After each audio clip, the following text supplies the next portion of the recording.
ngayon na baka it's high time to rationalize yung plete, yung pamasahe.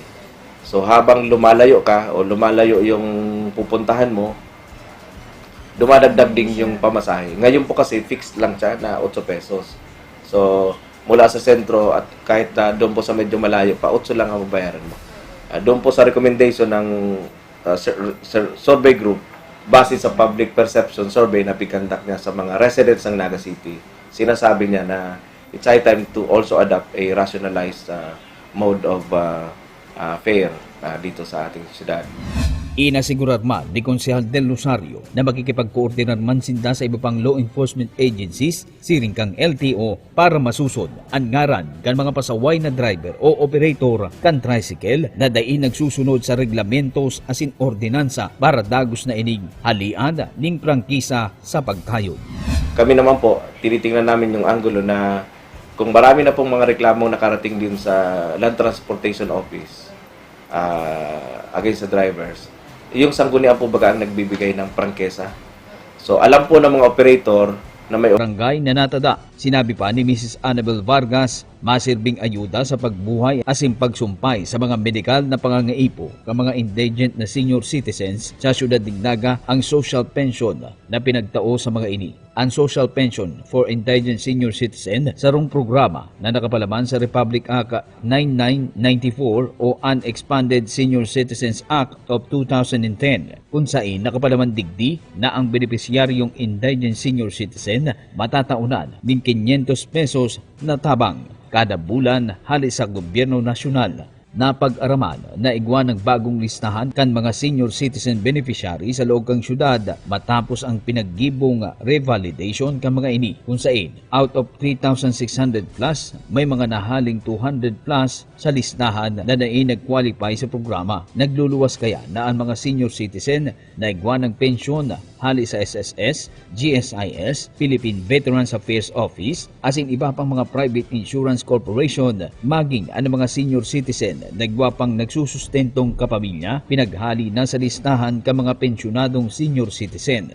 Ulit solamente ang mga indigent sana na mga senior citizen ang dapat na makaresibi din social pension hali sa gobyerno. Ang mga listahan ka mga benepisyaryo gikan sa mga rekomendasyon na pinagtao kang Barangay Senior Citizens Association asin kang CSWDO na pigtiripon man kang Office of the Senior Citizens Affairs na iyo ang nagsumiter sa National Office kang DSWD para sa validation. Para sa Naga Ngunyan News, Joel Sulina. AMN News. Headlines. Ngunyan.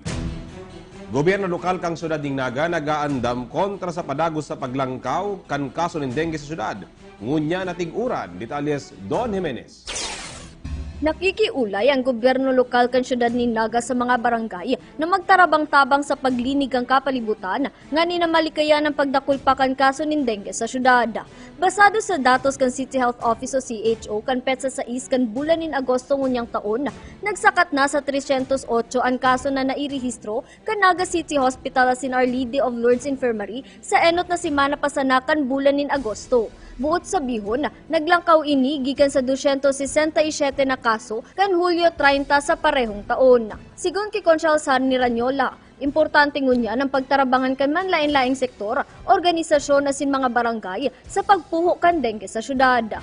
May nilang po pigakudan niya ang mga barangay official na magtarabang na po kita, mga barangay health workers, pati na po ang mga organisasyon, ito mga sanggawadan, mga queen, magtarabang-tabang na po kita na maglinig, no?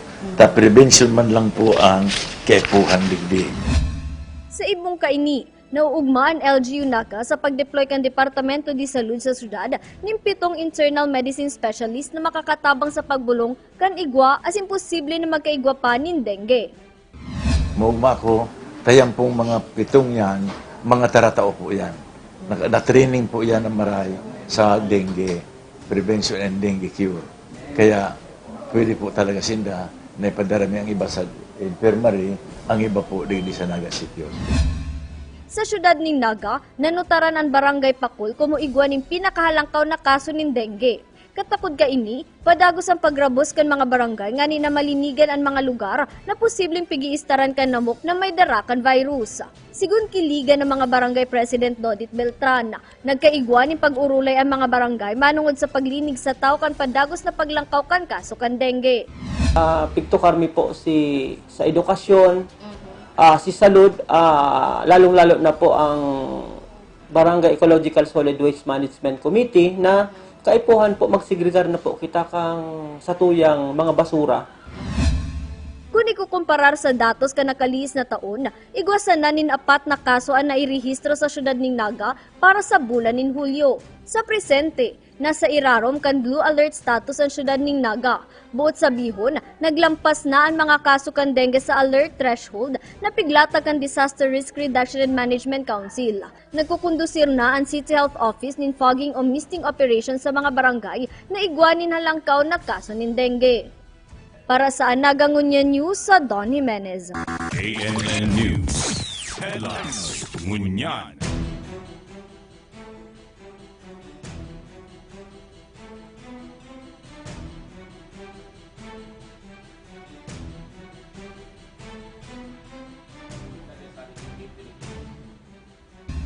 Igwang pig-alokar na 50 milyones pesos ang gobyerno nasyonal para sa 3 to 4 years project kan syudad ni Naga. Alagad basado sa Commission on Audit Report kan Abril, may natatada pang 10 milyones pesos na daing nagagastos ang syudad. Tanganing maimplementar ang bottom-up budgeting o BOB program, dapat na maialokar ang natatadang budget sa kapaki-pakinabang ng mga proyekto, tanganing daing na ini maibalik pa sa gobyerno nasyonal. Kaya sa pagtiripon kan Local Poverty Reduction Action Team o LPRAT, tulos nagplano ang grupo kung papaano hidalion ang mga proyekto sa pigtaong talaan kan gobyerno nasyonal hanggang katapusan kan taon. Ang nag-identify kang projects ang syudad. Pero paagi siya na ang national government na response sa mga pangaibukon sa local government yun. Sa pag-urolay kan LTRAP, pagbabarangaon sa nagkapirang proyekto ang 10 milyones pesos, 3.6 million pesos iaalokar para sa proyektong patinampo sa road right-of-way sa Morada Ramos sa Barangay Carolina. 3 milyones pesos man ang itatao sa City Health Office para sa pagpapakarahay kan rural health units kan Barangay Panikwason, Carolina, Cararayan, San Isidro, Asimpacol. May mga proyekto man na iimplementar ang City Engineers Office asin ang City Agriculture's Office. Yeah. Ito kayang iba actually na-implement naman sa report kang account. So opportunity dito na magkurumpararan kami ng mga datos. Baka itong report kang April, bako naman ito, bako na siyang 10 million, kuya na siya nasa mga more or less 7 million naman lang. Kaya po na lang ayusun si mga record. Susog sa guidelines kan gobyerno nasyonal, sarong civil society group ang dapat na mag-monitor kan mga proyekto. Kaya aktibo digdi ang Naga City People's Council na nagpromesang masumitir nin monitoring report sa katapusan kan Setyembre. So as a whole, it was a learning experience na may mga kahit po nakita ayusun sa proseso ng syudad. Asin maray na nag-uurulay para maisihan ang mga problema at masolusyon. Para sa Naga Ngunyan News, Kate Dolovieres.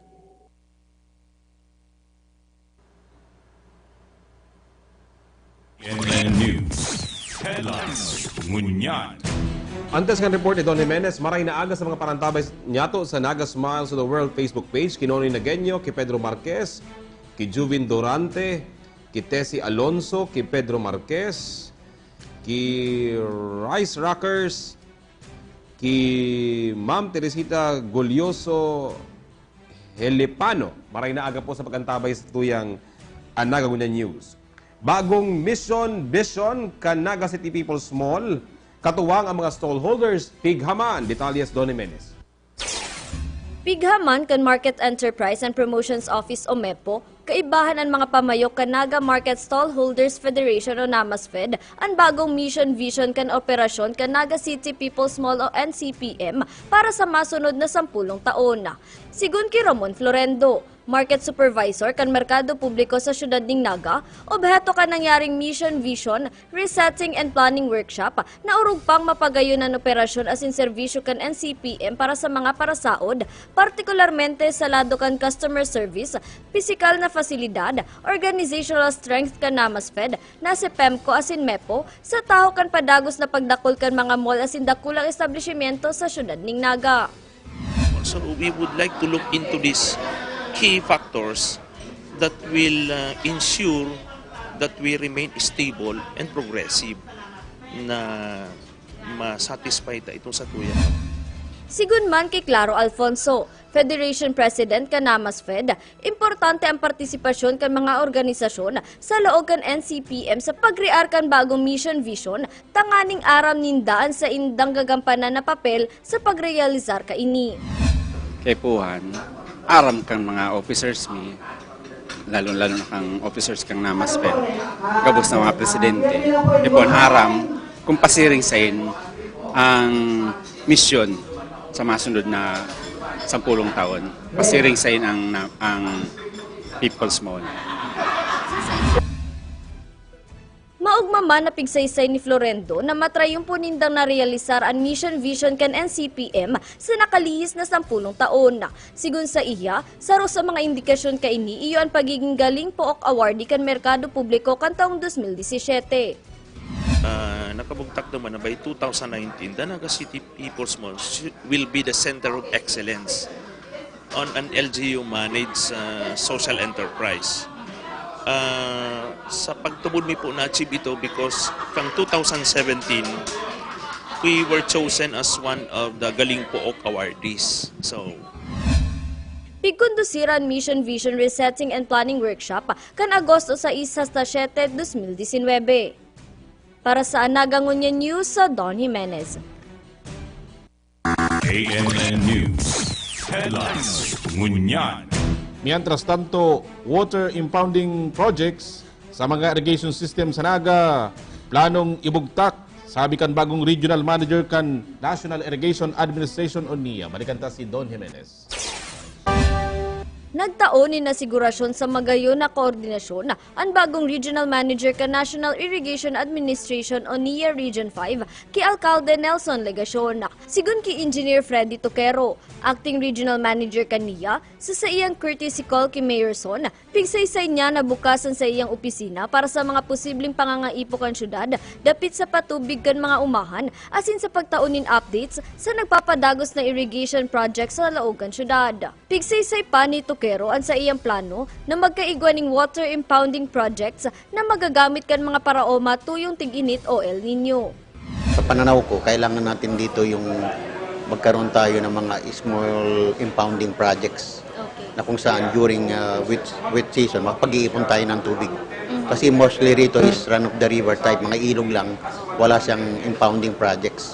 So, pagdating ng tag-araw, walang nakaimbak na tubig, especially pag El Nino, kinakapos tayo ng tubig. So, bumababa yung percentage ng irrigated farmlands natin at resulta ng mababang ani ng palay. Pigtawan niya man ni nasigurasyon ng mga paraoma sa pagkondusir kan mga programa asin proyekto nga ni na masyertong bastante ang tubig basado sa panahon na igwa ang rehiyon. Pagbibigay ng sapat na tubig ay pipilitin natin sa mga magsasaka natin at yung timing para maiwas sila sa bagyo. Yung isang cropping calendar na akma dito sa Bicol kasi dito sa typhoon prone area. So dapat yung ating cropping program ay nakabase na wag aabutan ng Gikan sa probinsya ni Nueva Ecija si Toquero, antes na maging regional manager kan ahensya sa rehiyong Bicol kan Hulyo 18, 2019. Para sa Nagangunya News, sa Don Jimenez. ANN News. Headlines. Ngunyan. Ikatulong bersyon kang preparedness program kan DILG na listo protocol pig paluwas na. Detalles Kate De Lubieres. Ngunya na panahon na naman nin tig-uran, alisto ang iba-ibang ahensyas de gobyerno na may kinaaraman pag-abot sa disaster preparedness. Ang Department of Interior and Local Government, iyo ang Vice Chairman sa Disaster Preparedness Cluster kan National Disaster Risk Reduction and Management Office o NDRRMO. Kaya bilang pag-andam, pinaluwas na kan DILG Provincial Office ang version 3 kan listo checklist o listo protocol. So sa DILG, meron kami nitong Operation Listo Protocol na kung saan ang mga local government units dapat at the very start na mayroong signal or may paparating pa lang na bagyo, dapat ma-organize na nila yung listo team. Kompwesto ang listo team kan alkalde, kan sarong syudad o banwaan, MDRRMO o CDRRMO, PNP, BFP asin DILG officer. Pigsisyerto kan listo team, nagabus na preparedness actions na rekisito sa level kan munisipalidad o syudad, nagigibot na nga ning anuman na oras nin emerhensya, alerto gabus na task forces ni yaon. Inaapod sindang listo team, huli sa pagiging marikas asin alertadong pagresponde anuman na oras tuyong may kalamidad. Dakula ang papel digdi kan DILG na iyo ang nagmamando sa gabus na hero kan rescue teams. Diba? So, kini-clear out lang dito sa protocol yung pagbato ng report, tapos yung synchronized action ng lahat para kahit papano, well-coordinated ang action.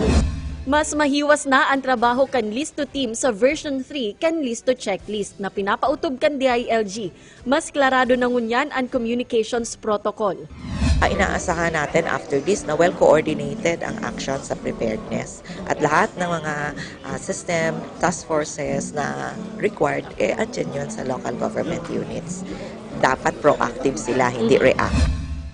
Sa ikaduwang aldaw kan aktibidad ang District 3 asin 4 kung sain kabali ang City Risk Reduction and Management Council kan Naga ang pigsa irarom sa oryentasyon kan bagong listo protocol. Para sa Naga Ngunyan News, Kate De La Viera. ANN News. Headlines. Ngunyan. Itong medical doctors kan Department of Health, 5 bulang maserbisyo sa mga ospital na pagrugaring kan gobyerno lokal kanaga, Naga City Hospital asin Our Lady of Lourdes Hospital. Bilog na detalye sa ki Joel Sunin. 5 bulan na matinir asin makakatabang kang medical team kang Naga City Hospital ang 7 mga doktora na pinadara kang Department of Health bilang parte kang programa kang nasambit na ahensya para sa karahayang kan salud kan mga Nagenyo. Sa entrevista kay Konsehal asin Dr. Sani Ranyola, Committee Chair on Health kan Sangguniang Panglungsod, sinabi kay ni na ang 7 mga nasambit na doktor pinadara kang DOH pagkatapos na mahaman ang Memorandum of Agreement kan lokal na gobyerno asin kang nasambit na ahensya. Puon kang petsa 5 kang Agosto sa bulan ng Disyembre, ngunya na taon, matinir ang 7 dugang na mga doktor na espesyalista sa internal medicine na madidistino sa Naga City Hospital, Our Lady of Lourdes Infirmary School Board, kaiba ang iba pang opisina kang gobyerno lokal.